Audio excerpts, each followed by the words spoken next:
about what happens when the amount of energy in a system changes. If you're currently freaking out and thinking like, but Hank, you just said that the amount of energy never changes, I will remind you that I said in the universe. See, when we're doing thermo, we get to divide the universe into two parts, which is actually a pretty cool thing to get to do. One part is the system, the thing that we're studying, and everything else is the surroundings. The surroundings allow the amount of energy in the system to change. That change just has to come from or go to the surroundings. And we get to decide where that line is. We could say that the system is the rock that the trebuchet propels, or the sling, or the trebuchet itself, or the face of the poor guy that the rock runs into. Whether it's the Earth trebuchet system, or the rock face system, or the entire observable universe system, we get to decide based on what we're interested in studying. Every system has an internal energy, the sum of all that system's kinetic and potential energy. The internal energy of a system is represented by a capital E, and usually we're interested in changes in that system. And the way we represent change in chemistry and physics is with a Greek letter delta, so we stick a delta in front of the E for delta E, the change in the energy of the system. The change in energy of a system is equal to the heat plus the work, the simplest equation you ever got to see here on Crash Course Chemistry. What in the name of Willard Gibbs does any of this have to do with chemistry? Well, the energy stored in molecular bonds, chemical energy, is a kind of potential energy.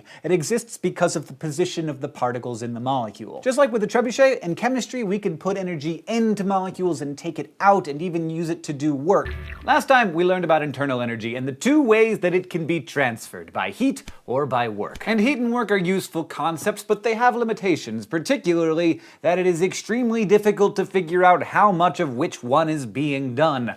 Work is energy transferred to the motion of objects, while heat is energy transferred to the motion of atoms and molecules. But for any given change in energy, the split between work and heat could be pretty much anything, as long as there's some going to each. And so we say that heat and work are pathway dependent. The amount of heat or work done depends on the pathway you take. The change in energy, on the other hand, is the same in either case. Change in energy is independent of the pathway. In chemistry and physics and math, we call that a state function, because the only thing that matters is the starting state and the ending state, not the stuff in between, not how you got there. State functions are pretty great because they make the math very simple. It's just one amount minus another amount. And in many cases, all we're interested in is the heat part. For example, if I burn a pile of wood, I care about the heat being generated, not the work being done by the volume increase or by the rising smoke. So dealing with the whole internal energy equation would kind of be overkill. What we really need is a state function based on the loss or gain of heat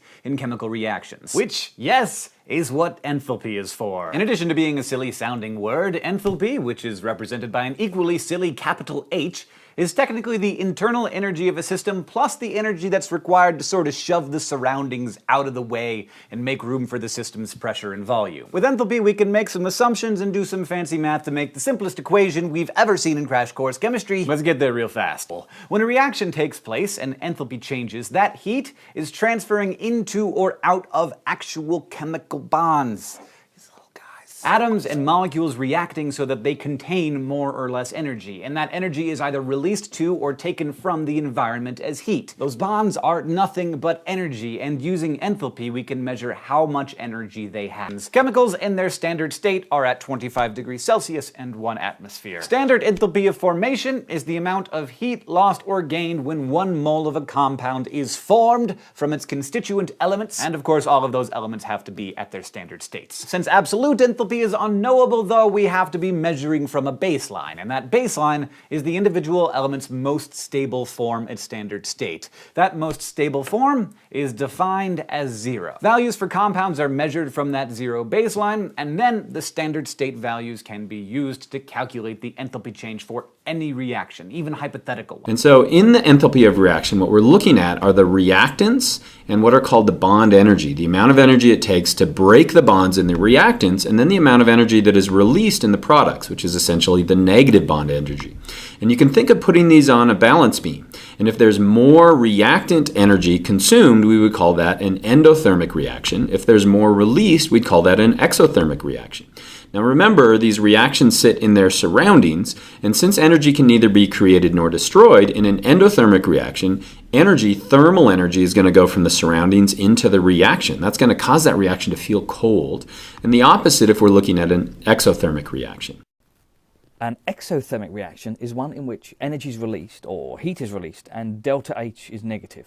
This is an energy diagram. The reactants must be given energy, in order to ascend the energy hill. And then the products, when they go down the other side of this energy hill, are going to release all that energy plus a little more energy than was put in. So overall, the change in energy is negative. Delta H is negative. Energy is released. That's exothermic. Let's make this an endothermic reaction. Using the same logic, the difference between the energy of the reactants and the energy of the products, well, there's an increase now. Delta H is plus. And so that's going to make the reaction feel a little cold. Energy is absorbed. That's an endothermic reaction. We're often adding reactions together. And so you just stack a bunch of reactions and you add them up, cancel what's alike on each side, just like you do in algebra, and do the same thing with the delta H's. The only thing I would also point out about Hess's law is sometimes we're given reactions and they're not really pointing the right way. They're going the wrong way. We need it to go that way, but it's shown this way. So how do you handle that? Well, you do what I call a reaction flip. You just simply take your reactants and your products and you just flip that reaction where now your products are over here and your reactants over here, and you change your arrow. Thermodynamically, the states are still the same. It's still the same substance here and here, you just change their positions. So the beauty of that flip is the delta H numerically is exactly the same, but the sign is different. So if you had a positive delta H, you flip it, now it's a negative delta H. So that is a simple idea so that you can manipulate reactions by flipping them and adding them together. So you already know how to flip a reaction, change the sign. The last thing is sometimes the amounts aren't quite right. Maybe you've got 1 mole of water to start with, but you really need 2. So the way you handle that is you scale the whole reaction. You take everything in the reaction and double it. Now you have 2 moles of water. Whatever you have as products, it works out. You double each one of them from whatever they were. The delta H you also double because you're doing twice as much stuff, you have twice as much energy involved. And that's an extensive property, meaning we are quantifying the amount we do. So if we do twice as much, you get twice as much energy change. If you do 3 times as much, you get 3 times. So there's an actual easier way to do this, and I'll prove that as well. So if we go over here, our easier way, our delta H of our reaction is equal to the sum of, and that symbol means sum of, the delta H of our products minus the sum of the delta H of the reactants. Okay, so let's prove that and make sure that's true. Okay, the delta H of the products, so go over here. My products are 2HF and SF6. So I have 2HF, so this, I'm going to have to multiply this by 2, which is 546. So negative 546 kilojoules plus, I have SF6, and that's negative 1220 kilojoules. And then we're going to add all these together. Minus my delta H of the reactants. And my reactants is one of them is a element, so I know that's 0, so I don't have to include that. And then H2S is here, so it's negative 21 kilojoules. Oops.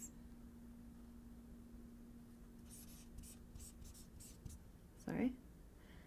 So if I do negative 546 plus a negative 1220 minus a negative 21 kilojoules, if you do this actually all out, it should be negative 1745 kilojoules, which is exactly what we got over here. And that's where calorimetry comes in. Calorimetry is the science of measuring the change in heat associated with a chemical reaction. And this may look like a plastic bottle inside of a koozie, but it's actually a calorimeter. A calorimeter can be fancy and expensive piece of hardware, or it can be simple, but no matter what it looks like, it's basically just an insulated container that contains a thermometer, and it can be made out of stainless steel or styrofoam cups, but there really are no fundamental differences in how they work. And you know the general setup by now. The chemicals in the calorimeter make up the thermodynamic system, and everything else is the surroundings. The insulation minimizes the amount of heat that leaks in or out of the system so that we can be fairly confident that any heat transfer transfer is part of the system, not the surroundings. The thermometer tracks the temperature change, which is part of the calculation we have to do, and there's usually some way to stir the solution to make sure that the reaction occurs fully. Alright everybody, safety first,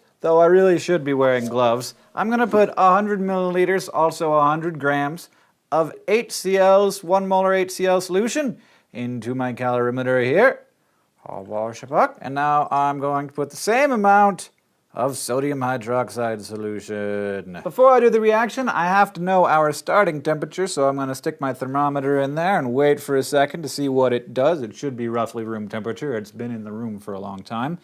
So we are currently at like 20.8 degrees Celsius. So that's like 294 Kelvin. And now I shall add my 100 milliliters of sodium hydroxide. Oop.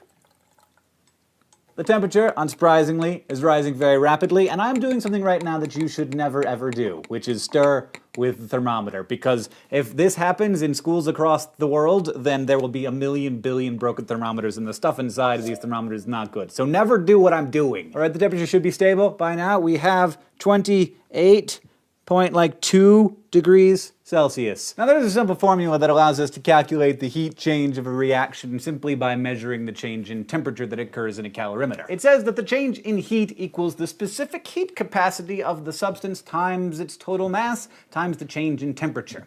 Let's examine the parts of this. First of all, the heat change in the calorimeter formula is normally represented by a lowercase q, but it can also be represented by change in enthalpy, or delta H, because remember, at constant pressure, delta H equals Q, and constant pressure is almost always a good assumption for the duration of an experiment, or at least as long as we stay at the surface of the Earth. For reasons that will become clear later, we'll use delta H to represent the heat change for this experiment. Specific heat capacity, represented by a lowercase s, is the amount of heat required to raise the temperature of one mass unit, like a gram or kilogram, of a substance by 1 degree Celsius. So it turns out that different amounts of heat create different temperature changes, like metals get hot really easily and cool down really easily. Others, like water, require a lot of thermal energy to raise the temperature and therefore have to release a lot of heat to cool down. I'm always wondering though, like, what does that really mean? Like, physically in the molecules, shouldn't heat raise the temperature of all substances equally? And why does water in particular have such a high specific heat capacity? Heat energy can do a lot of things besides just increase temperatures. Temperature, or the speed at which molecules bounce around, is just one way that atoms or molecules can absorb energy. Heat energy can also be absorbed by the breaking and formation of bonds between molecules, and as we'll learn in another episode, the extremely high specific heat capacity of water is due to the breaking and formation of hydrogen bonds that are associated with relatively small changes in temperature. And how do we know the specific heat capacity? Well, I am happy to report that some noble chemists have worked hard to determine the specific heat capacities of hundreds of substances so that we don't have to. We just have to look up the numbers in a table. Okay, so specific heat capacity times mass times the change in temperature. The mass is important because the more mass of a substance we have, the more chemical bonds are present, and because energy is contained in chemical bonds, they have a big effect on how much energy we're able to absorb or release. And finally, there's the change in temperature. When doing calorimetry, we calculate a change in heat by measuring a change in temperature. But as we've said a billion times before, heat and temperature are not the same thing. Please do not think that this thing is measuring heat, because it's not. It's just that luckily in this specific case they are related by our handy little calorimeter formula. Now you might not have noticed, but we are right at the interface between chemistry and physics here. Each science could claim ownership over these phenomena, but the truth is that humans made up the difference between chemistry and physics anyway. Thermodynamics, the study of heat, energy, and work, doesn't care about our little rules. Thermodynamics itself makes the rules of the universe. It is the ultimate law. So now you know, even though you might not have cared, but you should, because it's cool. It's all wiggly wobbly bondy wandy. All right, enough talk. Let's get out there, actually do some math here. Remember that the formula is delta H SM delta T. The solutions we're using here are so dilute that almost all of their mass consists of water. Therefore, we can simply use the specific heat capacity of water. If we look that up on a table, we'll see that it is 4.184 joule per gram degree Celsius. I used 100 grams of each chemical for a total mass